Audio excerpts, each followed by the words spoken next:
প্রিয় সপ্তম শ্রেণীর শিক্ষার্থীরা, শুভেচ্ছা নিও।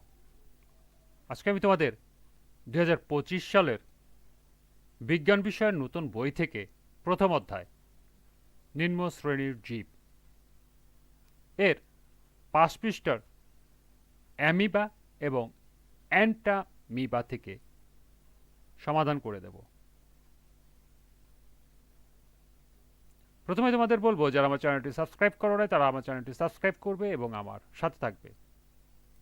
তাহলে চলো আমরা ক্লাস শুরু করি। অ্যামিবা প্রোটিস্টা রাজ্যের সদস্য অ্যামিবা এককোষী জীব। এদের দেহ ক্ষুদ্রাকার, অণুবীক্ষণ যন্ত্র ছাড়া এদের দেখা যায় না। এরা প্রয়োজনে দেহের আকার আকৃতি পরিবর্তন করে থাকে। এদের দেহ আঙুলের মতো অভিক্ষেপকে ক্ষণপথ বলা হয়। অর্থাৎ এই যে আঙুলের মতো অভিক্ষেপ, এগুলোকে বলা হয় ক্ষণপথ। এর সাহায্যে অ্যামিবা খাদ্য গ্রহণ ও চলাচল করে। এদের দেহ পানি গহ্বর, খাদ্য গহ্বর ও সংকোচন গহ্বর থাকে। এরা সারা দেহে একটি পাতলা ও স্বচ্ছ পর্দা দ্বারা ঘেরা থাকে। একে প্লাজমা লেমা বলা হয়। অ্যামিবা পানিতে, স্যাঁতসেঁতে মাটিতে, পুকুরের তলায় পচা জৈব আবর্জনার মধ্যে জন্মে। তাহলে এখান থেকে তোমাদেরকে হয়তো প্রশ্ন থাকতে পারে, অ্যামিবা কি, ব্যাখ্যা করো। চলো আমরা সেই প্রশ্নের সমাধান দেখে নিই।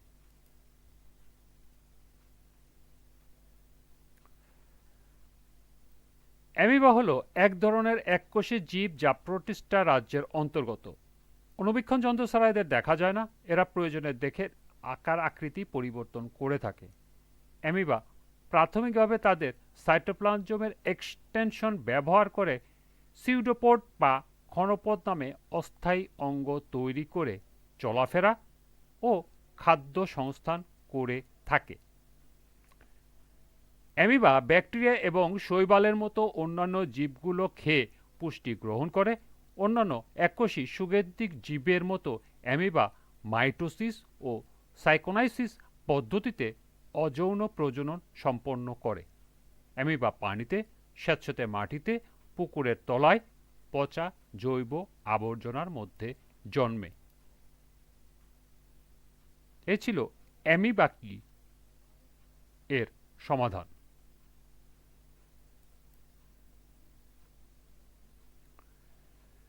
এরপর আছে অ্যান্টামিবা। অ্যান্টামিবা প্রোটিস্টা রাজ্যভুক্ত আরেক ধরনের এককোষী জীব। খালি চোখে এদের দেখা যায় না। এদের দেহের কোনো নির্দিষ্ট আকার আকৃতি নাই, কারণ এরা সর্বদাই অ্যামিবার মতো আকার ও আকৃতি পরিবর্তন করে থাকে। এদের দেহ স্বচ্ছ জেলির ন্যায়, তবে কখনো কখনো প্রতিকূল পরিবেশে এরা গোলাকার শক্ত আবরণে নিজেদেরকে ঢেকে ফেলতে পারে। এ অবস্থায় এদেরকে বলা হয় সিস্ট। আমাশয় রোগ সাধারণত দুই ধরনের, একটি হলো অ্যামিবিক আর একটি হলো ব্যাসিলারি। ব্যাসিলারি আমাশয়ের কারণ এক ধরনের ব্যাসিলাস ব্যাকটেরিয়া, আর অ্যান্টামিক নামক যে ধরনের এককোষী প্রাণীর আক্রমে অ্যামিবিক আমাশা হয়ে থাকে। অর্থাৎ অ্যান্টামিবা নামক প্রাণী থেকে যে আমাশা হয় সেটাকে বলা হয় অ্যামিবিক আমাশা। এরা পরজীবী হিসেবে মানুষ, বানর জাতীয় প্রাণী, বিড়াল, কুকুর, শূকর ও ইঁদুরের বৃহদন্তে বাস করে। অ্যান্টামিবা কোষ বিভাজন ও অণুজীবী স্পোর সৃষ্টির মাধ্যমে বংশবৃদ্ধি করে। স্পোরুলেশন পদ্ধতিতে এরা কোষের প্লোটোপ্লাজম বহুখণ্ডে বিভক্ত হয়ে ক্ষুদ্র ক্ষুদ্র অণুজীব বা স্পোর গঠন করে। অনুকূল পরিবেশে এরা প্রত্যেককে একটি নতুন অ্যামিবা হিসাবে বড় হয়। অ্যান্টামিবা এক ধরনের আমাশয় রোগের জন্য দায়ী। এখানে ভুল করে অ্যামিবা লেখা আছে, এখানে হবে অ্যান্টামিবা।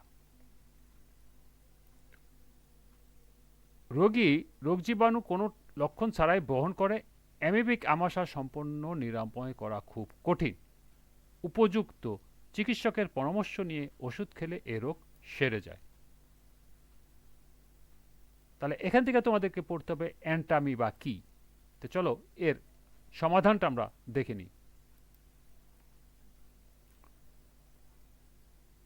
অ্যান্টামিবা প্রতিষ্ঠা রাজ্যভুক্ত আরেক ধরনের এককোষী জীব। খালি চোখে এদের দেখা যায় না। এদের দেহে কোনো আকার আকৃতি নির্দিষ্ট নয়, কারণ এরাও সর্বদা অ্যামিবার মতো আকার আকৃতি পরিবর্তন করে থাকে।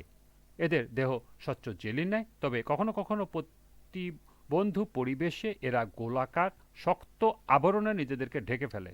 অ্যান্টামিবাকে প্রকৃত পরজীবী বলা হয়। অ্যান্টামিবা পরজীবী হিসাবে মানুষ, বানর, বিড়াল, কুকুর, শূকর ও ইঁদুরের বৃহদন্তে বাস করে। লোহিত কণিকাকে এরা খাদ্য হিসাবে গ্রহণ করে।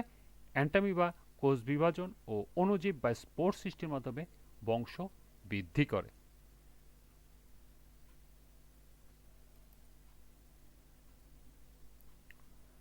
এরপর পার্ট 8 এবং 9। আজকের ক্লাসটি এ পর্যন্তই।